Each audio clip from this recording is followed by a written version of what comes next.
Hi, my name is Catherine Eade. You can check out my blog at thebeanpost.wordpress.com.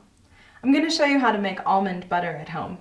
This is a process using roasted almonds, salt, and oil. It can also be done with raw almonds or without salt if you prefer. We're going to start with our almonds in a blender.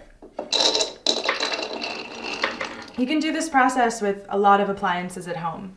A food processor, some blenders, and grinders will work as well. We're going to salt our almonds to taste. We're going to start with about a tablespoon of oil. You can use any kind of oil that you like. I don't usually use olive oil in this process because it's such a strong flavored oil, and I really like the flavor of the almonds to come out. So today I'm using sunflower oil. And we're going to start grinding them slowly, and we'll continue adding oil during the process to smooth it out more.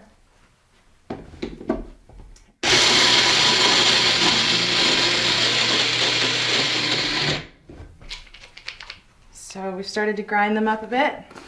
We're going to add another tablespoon or so of oil.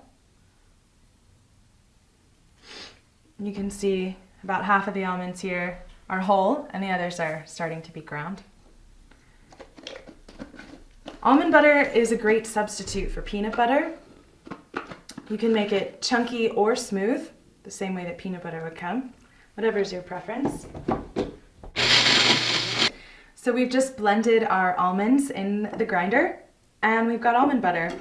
It took about a minute, maybe another couple tablespoons of oil. This is a pretty chunky almond butter here. Almond butter is wonderful on apples or in place of peanut butter in a jelly sandwich. And that's how to make almond butter. My name's Catherine, and if you want more information or recipes, check out thebeanpost.wordpress.com.